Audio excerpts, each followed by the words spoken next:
Hello, and welcome to the Social Psychic Radio Show featuring Jason Zook. In uncertain times, we must change our focus and priorities. This show will highlight social justice issues with the goal of expanding minds and increasing unity, love, and mutual respect for ourselves and our planet. We support the Black Lives Matter movement. Our show aspires to promote social spirituality, which simply means that by coming together, we can solve any of our problems, including the goal of bringing an end to all forms of hate, discrimination, bias, or oppression. We must protect our environment, reform our criminal justice system, and protect every citizen from police brutality. When we come together, it becomes possible to bridge the gaps that plague our society and divide us from within. We the people means everyone. Hello and welcome to the Social Psychic Radio Show. This is Jason Zook. It's a great pleasure I have the opportunity of welcoming special guest Michael Unbroken, author of the best-selling book Think Unbroken. And Michael is a coach, mentor, and educator for adult survivors of child abuse. He spends his time helping other survivors get out of the vortex, to become the hero of their own story and take their lives back. Michael hosts the Michael Unbroken Podcast, teaches at the Think Unbroken Academy, and is on a mission to create change in the world. Welcome to the show, Mike. Thank you, my friend. Super excited to be here with you today. The pleasure's all mine, and I know when it comes to trauma and just dealing with it in one's life, it takes a lot to understand it and get your arms around it. And I know that most members of our audience may have people in their lives who have dealt with trauma, or they may have dealt with it themselves. And one of the questions I want to ask as an opener for you is, what do you find is the most rewarding aspect of your work that you get to do with the public now in terms of everything you've been through and what you've created in terms of the mindset change and stuff that I've looked at looking at your information? Yeah, I mean, that's a really great, no one's ever asked me that question before. It's really a part of just looking at my life and going, there's something more to all of the pain and suffering than just pain and suffering, right? And there's something to it about being able to, there's something really powerful about being able to get a message at 3:00 in the morning from somebody that says, you saved my life today. And if you've never had that experience, I don't have a way to explain how profound it is. But, that's a long stretch from a lot of the pain and the suffering and the abuse that I went through. And, this is not easy. It's not an easy conversation. It's not an easy thing to do as a career. It's not an easy thing to try to step into. But, when I get those messages, it's just such a beautiful reminder about why this is so incredibly important. How did you first get into the line of work of doing coaching and mentoring and educating adult survivors of child abuse? Well, I started writing this blog almost 6 years ago now, which is crazy to think it's been that long, under a completely different name. And I was just sharing stuff that I had found in my own personal growth and my own journey. And, and then one night it was New Year's Eve, 2015, I posted this incredibly long diatribe on Facebook. And then that started a snowball effect and turned into this other thing where I started blogging more and more frequently. I learned more and more. And I had people reaching out to me and be like, dude, I relate to that. I get that. No one's ever said that before. And this was before this conversation was trending in the direction it is right now, which I'm glad it is. But nobody was talking about these things. And so it just slowly started to transform, and people would be like, hey, can you help me? And I was like, that's heavy. I said no a lot at first. And then I was like, people are asking me for a reason. And it just started to transform and take shape of its own. And now I've been doing it for a long time and have the benefit of, writing a #1 best-selling book and traveling the world speaking and being on these huge, I've spoken in front of 10,000 people before, man. It's crazy. It's awesome. But it really just started because I was saying no. And then I decided to start saying yes. When you're in front of a large crowd of 10,000 people and you share your vulnerabilities and you share your story, and then you go and share your strength and your resiliency, what do you think you've noticed with the people you work with in either crowds of people or individual mentees? what have you found has been the most significant part of the change that you find people adjust to after working with you the most? Yeah, that's a great question. You know, the number one thing, it's confidence, man. It's belief. It's like self-love. You know, and I'll be honest, when people come into coaching with me, like, I don't coddle you. Like, it's not, and that's not to be crass. It's not to be like rude. It's not to be hurtful to people, but it's to look at life and go, you have got to do something. Like, nobody's coming to rescue you. There is no Disney moment. Whatever that magic thing that you think is going to happen, that's going to transform your life, ain't going to happen unless you do it yourself. And it's fascinating to me that the biggest key takeaway, you know, and on stage is very different than like coaching people or writing books or group coaching. It's a different vibe. It's a different thing in its entirety. But, you know, I always just want to empower people to understand, like, dude, I'm not special. Like, I don't know anything you don't know. I've just done a tremendous amount of work and built skill that have utility and put myself in this position to a few things. One, not negotiate with myself, which I think is a trait that everyone needs to understand. And two, to be more empathetic to myself and to the world, because, like, realistically, man, world is hard. It's dark as it is. I mean, shit, you know, we live in like probably the most negative time in human history. And then three, this willingness to ask yourself a very difficult question. And that question is, what am I willing to do to have the life that I want to have? And when you start to like parlay those things, your life starts to become different. And look, Jason, dude, I'm going to tell you this. I'm not saying better. People are always like, make your life better. I don't know what that means, dude. Better compared to what? Compared to who? Compared to what moment? And I'm just like, how do you make your life one step, 1 degree, one small shift different from where you are now to try to move to where you want to go? And like, when you start to hold on to that and you think about this idea that life can be different, and you let go of this narrative of being comparative for the sake of like, oh my God, keeping up with the Joneses, or somebody had it worse than me, or my life's a nightmare. And you just go, what can I do? And you measure it against a long enough timeline. I mean, it's unbelievable. Here's the thing, dude. I've been doing this for 11 years. You just now are having this conversation with me. You know what I mean? And so I think that the question, while simple, the answer is not. There's a lot that people, I hope, not only take away from working with me, but through all of the work that I do, to recognize the ability that they have to create the life that they want to have. You know, I know an important part of your story is what you've gone through as a child, or what you went through earlier in your life. But what I see in front of me is, like, as we talk, is someone who's resilient and someone who's overcome. And I wanted to ask you, how much of your message is that with the people you work with? That, yes, I had this traumatic thing happen to me earlier in my life, but I've created this because I care enough to want to share my information and show my resiliency and my strength, overcoming these odds, you know? Yeah, you know, look, again, I'm cautious how I have that conversation, especially in the forward-facing part of my life, because I don't want people to look at me and go, "Oh, that dude, he's special." I understand what you're saying. You know, and so what I'm always trying to do is just empower people to understand, if they're just willing to push themselves a little bit, it's unbelievable what they can find on the other side. You know, I think it's always about confidence. It's always about building yourself. It is about resiliency. But here's the thing, dude. That's why I always share, as a preface to anything like this, it wasn't always like that for me. You know, if I go to my early 20s, I was 350 pounds, smoking 2 packs a day, drinking myself to sleep, cheating on my partners, like living paycheck to pay. My life was a disaster, dude. 11 years later, it's not, right? But the reality is that comes from just a tremendous amount of work, and B, just looking at life and saying, and especially now with what I do, where you go doesn't have to be where you are right now.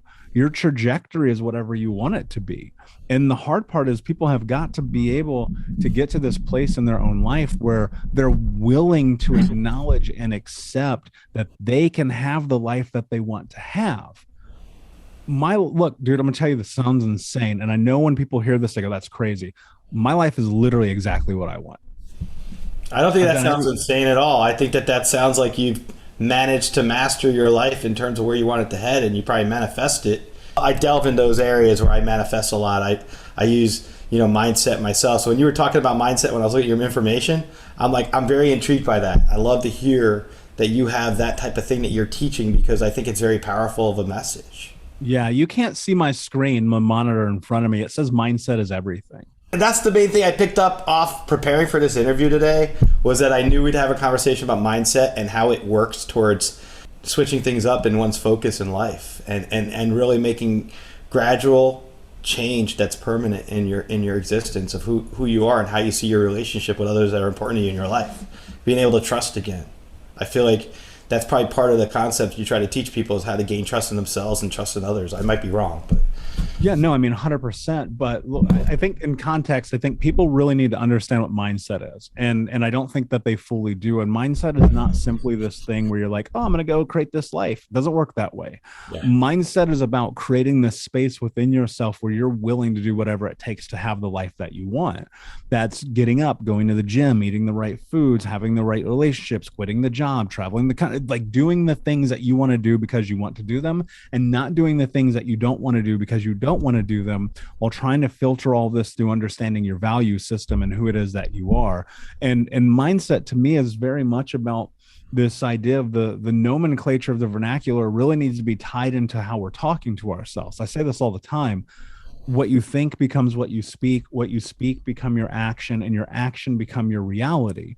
And I tell everyone this is very practical. If you grab a pen right now, you literally write this down, it will change your life forever. I swear to God. I am the kind of person who is kind to myself. I am the kind of person who is kind to myself. Why does this matter? Because think about this. You're probably operating, and I know I certainly was for a long time, through this scope of I'm not good enough, I'm not strong enough, I'm not capable enough. So much of that is just instilled in us from other people, from our community, from our parents, from the teacher in third grade when you color the moon purple and they're like, who do you think you are? And then you learn to stop trusting yourself. And in that lack of self-trust, you belittle yourself, you hurt yourself, you're unkind to yourself. And you're like, well, why is my life a disaster? I don't know, because you're probably being an asshole to yourself. Well, why? Because that's so baked in you from all the experiences that you had leading up to this moment. And so you're acting that way too. Think about this. If you're being, I'm not good enough, I'm not strong enough, I'm not capable enough, you're going to act that way. And thus that will be your reaction, or your reality, excuse me.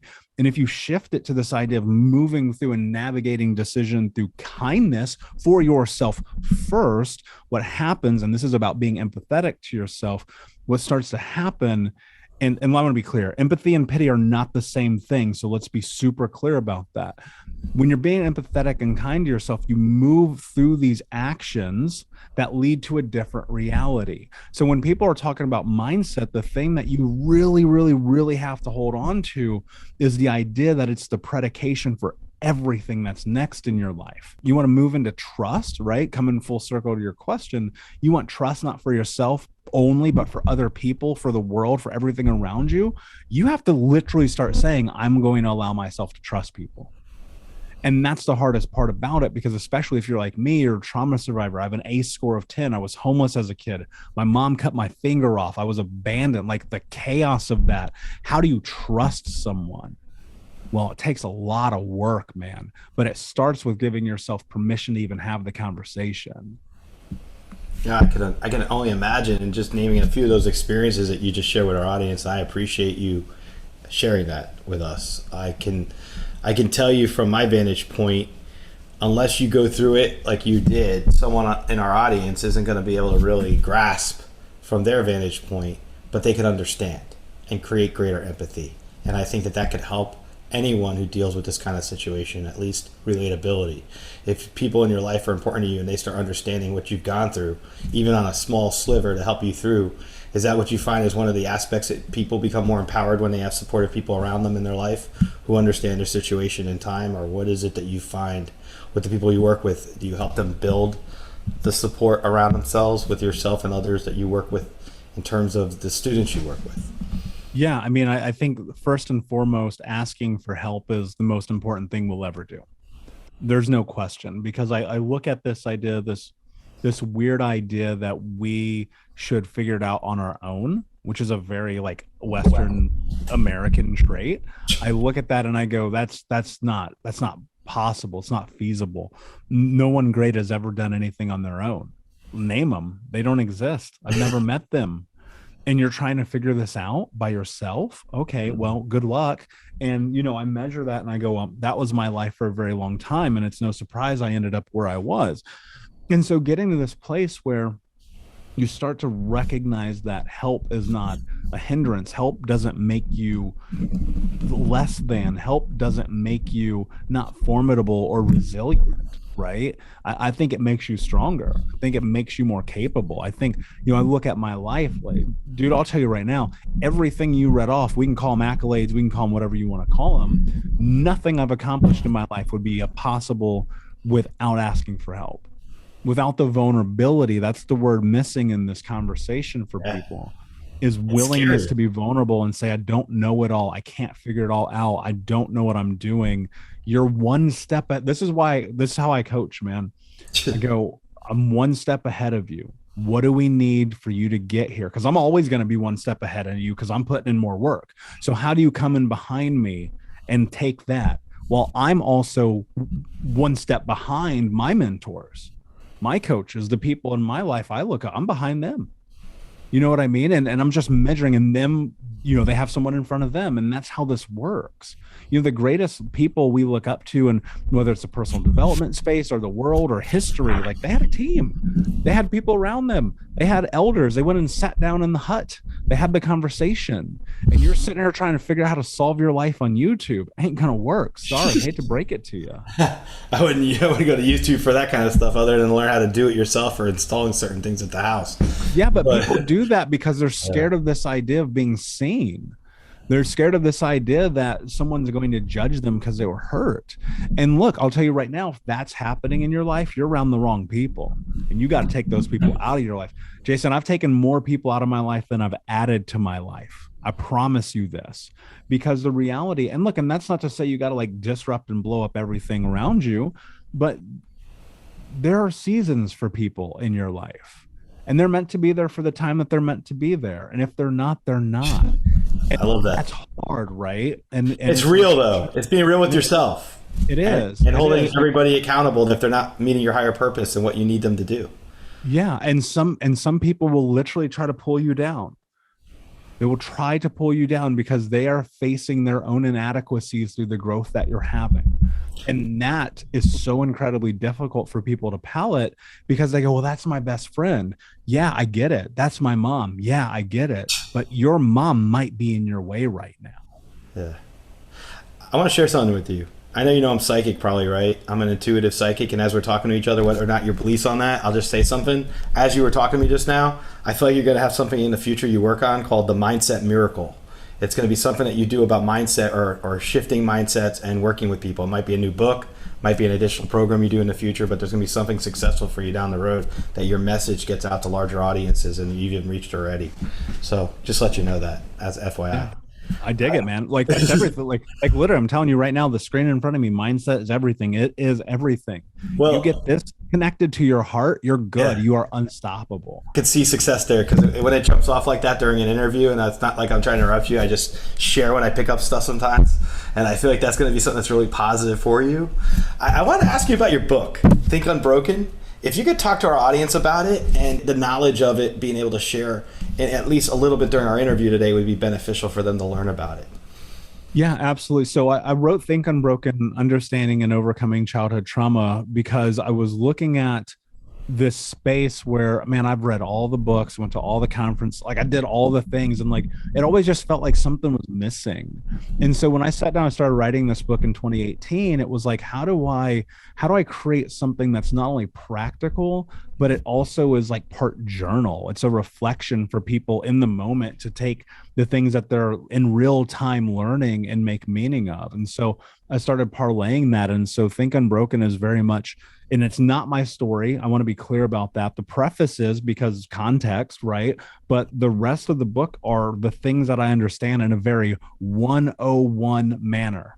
I want to be very clear about it. It's a very 101 book because at 250, 260 pages, however long it is, if I wrote the book I wanted it to be, it'd have been 10,000 pages long. And so as I'm always writing and putting new books out into the world, it's about a continuation and a continuum. So, if you're in this place in your life where you want to understand the research of it, if you want to understand the science of it, if you want to figure out kind of like the entry level baseline points of like why your life is, a little bit self-destructive, there's some things in here that'll help you figure that out.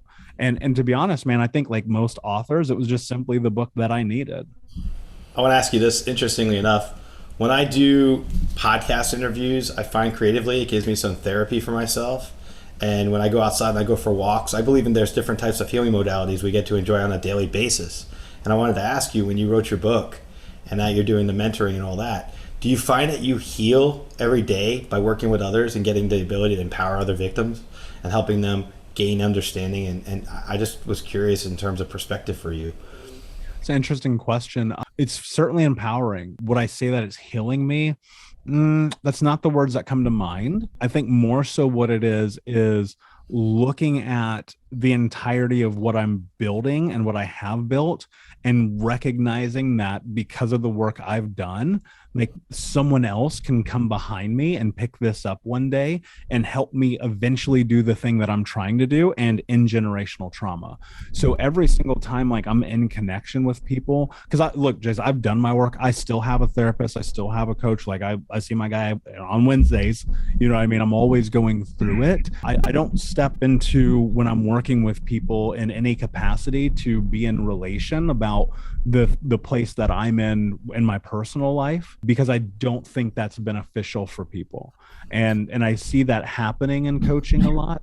And I'm here to be a catalyst for change, not to talk to you about where I'm at in my life. So it's a great question, certainly an interesting question, but my healing comes outside of this.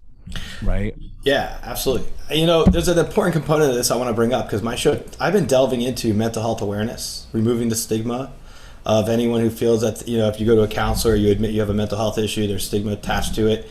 And I think it sounds like that's a big part of your message as well. Is I appreciate your vulnerability of expressing that you're still in therapy. I think when someone tells me they're in therapy, I like to think it's like, oh, I just joined the gym and I've been working out for 3 months with a trainer and I'm gaining physical strength and stamina. Like, to me, that's what going to therapy sounds like when someone tells me. And I wanted to ask you, what have you found has been our greatest challenge to remove the stigma when it comes to mental health awareness, to help society understand the way it really should be treated and understood? Yeah, totally, man. That's a great point.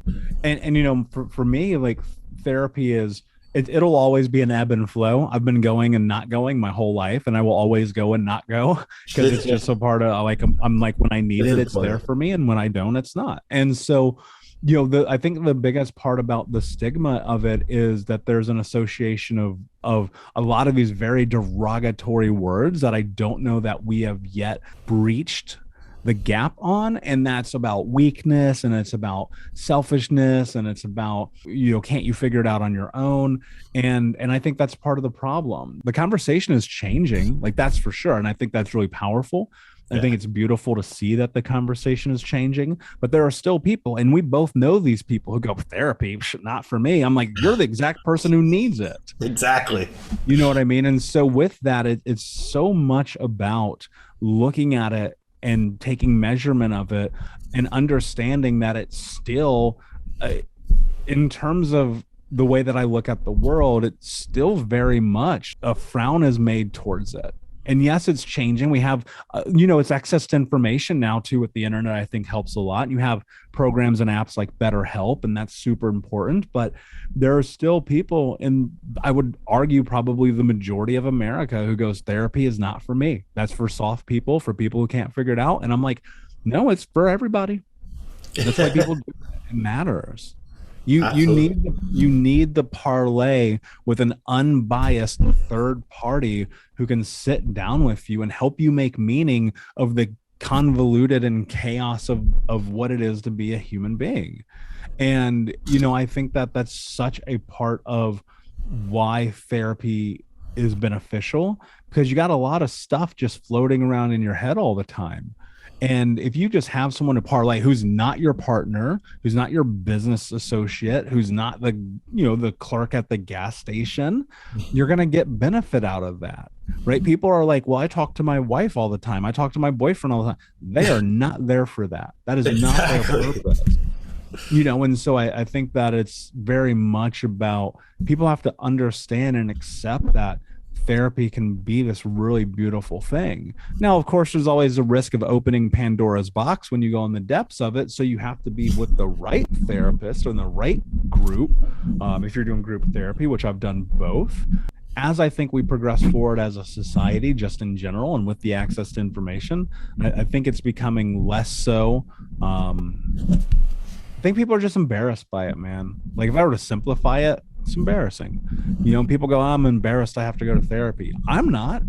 Let's go. Why? You want your life to be better or not? The way I tell people is if you're a diabetic and you're not taking your insulin shots, that's like not going to therapy if you have mental health issues. Yeah, that's a great analogy. I just think of it that way. And I think they're silly trying to escape getting healing modalities for themselves, getting clarity, having peace of mind, learning how to, right? It bothers me. I want to ask you this.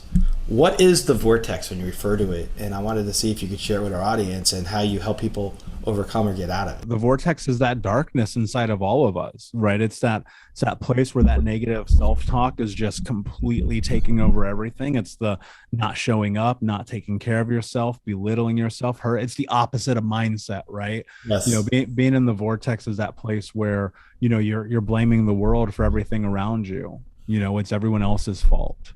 And look, and that's not to say that you have culpability for the bad things that happened to you. Like I was 4 years old when my mom cut my finger off. That ain't my fault. You know what I mean? There's space to have that conversation and look at your life and go, I have to be responsible for creating the difference now, right? It's not my fault these bad things happen to me, but I'm 26, 34, 19, 72 years old, right? At some point, you're going to have to do something. Dude, I literally have a client right now, 71 years old. Doesn't matter how old you are. Do you want to change your life or not? Exactly. You know what I mean? And so I think about that all the time. And it's very much that vortex. That is the thing that holds us back. And it's self-imposed. And that's the hardest part about the conversation. And the only way you get out of it is to go back to where we were a moment ago and you step into this mindset. You step into kindness, you ask for help, you do those things. Tell us about the Think Unbroken Academy. What is it? And share with our audience just what the importance of it and the work it does. Yeah. So it's made some transitions here recently, and it's a coaching program that I built out that's built into an app on your phone, because I was like, I don't want to sit down and like learn stuff on my computer. I'm on my computer all day. So I was like, let me build it into the way that I learn. I always have YouTube on. I always have a podcast on. So I said, let me do that with this coaching program. And so it's actually, it's no longer called Think Unbroken Academy because I'm making a shift there. This literally, this is happening kind of in real time here. It's coaching.thinkunbroken.com is where all that information is. And it's just very simple. I said, let me take everything that I understand in that 101. Let's bring in daily journaling, check-in, community, and let's make it something that's more than just reading a book, than just taking an online course. It's interactive. Like it's a part of your day, your afternoon, your evening, your life, right? Being unbroken is a lifestyle, man. And so that's kind of the shift that program's made. And that'll continue as I build out other programs, year-long programs and other things like that. What do you think for yourself? I'm hearing you today, and I know what you've gone. I don't know what you've gone through, but I've heard what you've gone through. You know what I see? A projection more of it? Positivity.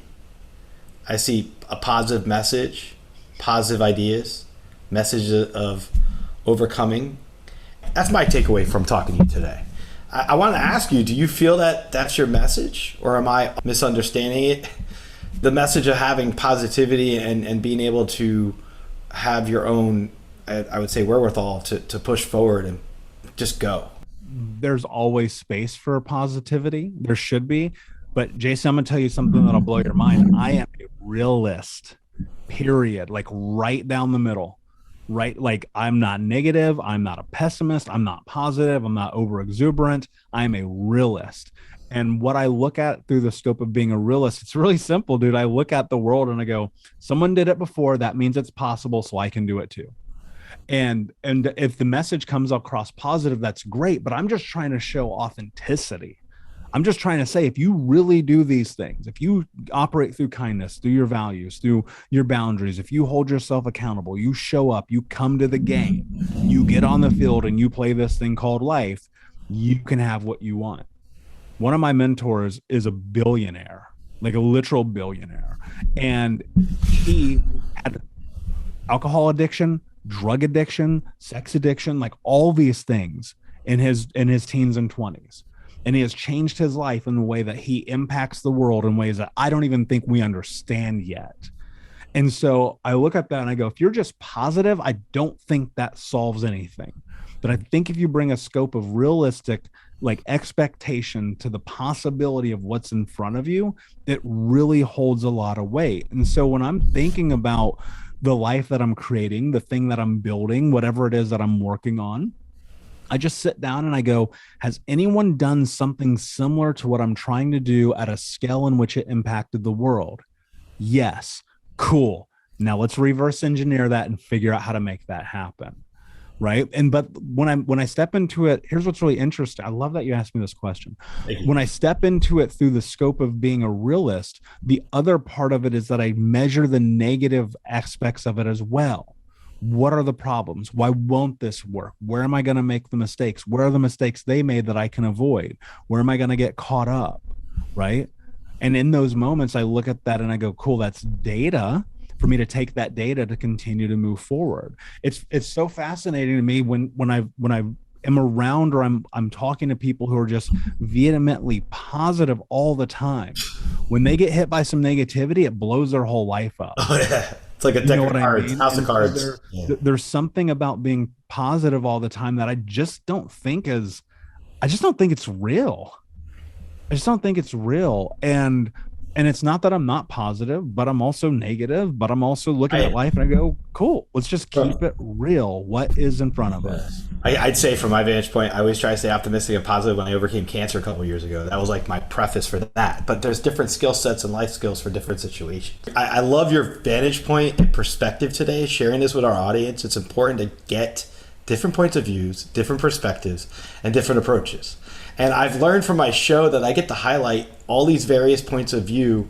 It's like so important because when I talk to people, I might meet someone who's a child abuse survivor, right? And I'll be like, check out this episode, reach out to these people. There's different things I like to showcase and share because I think awareness of these issues is so pivotal and important. Talk to us about your podcast, because I haven't had a chance to ask you about that. Being a fellow podcaster, I wanted to ask you, how did you start it and what's your goals with it? Again, life is always shifting, right? So it's actually called the Think Unbroken Podcast. I had one of my mentors go, if you want to remove yourself, because again, this long play to remove myself to create massive impact in the world after I'm dead, it can't be called Michael Unbroken because if I'm dead, it doesn't work anymore. And so he made a great suggestion to me, and I changed it to Think Unbroken Podcast. So I started that podcast 3 years ago. You know, I tell people all the time, if you listen to my podcast, you don't have to come to any conferences, you don't have to read any books, you don't have to buy any programs. It's all there. I bring experts on to be experts at what they're experts at to help us create massive shifts and change in our lives. And ultimately, it's just a platform to have a hard conversation like the one we're having right now, to bring light to the darkness, to look at life through possibility and perspective and make meaning of the things that we have there. And hopefully at the end of it, you'll walk away and you'll go, I learned something today.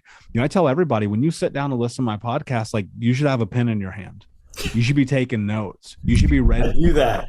I do that automatically. Yeah, that's what it's for. It's not here for entertainment purpose. I swear it's not. You want an entertaining podcast? I can give you 1 million. You want to learn something? You come listen to Think Unbroken.